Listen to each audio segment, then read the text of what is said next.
सुनानी हा जानू का दो देवे जैबू पेपर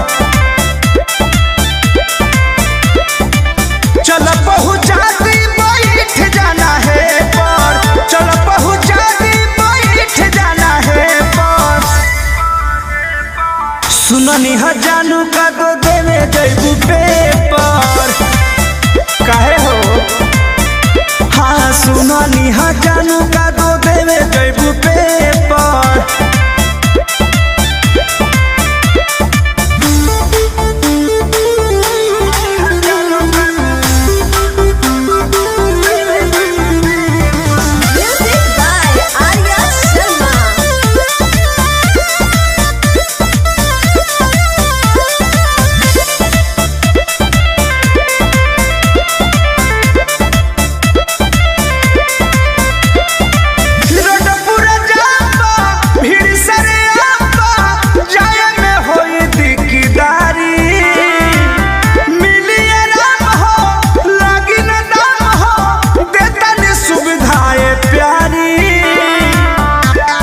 चला हम माने ना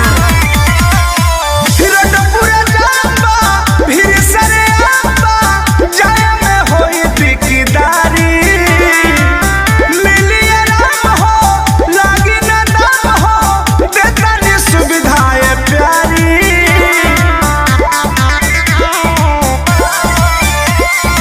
सामने बैठ के जराई दी भेपर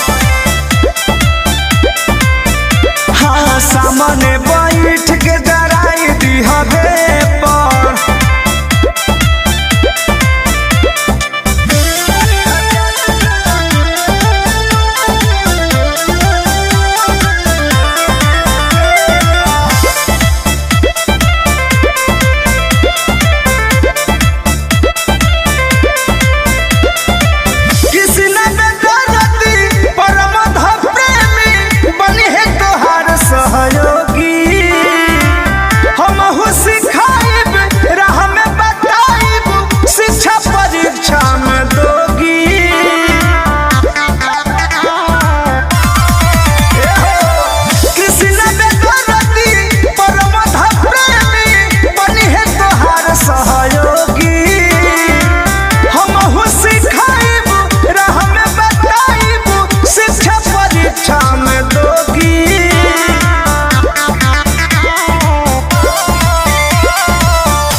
दिकदारी त हो जई हटे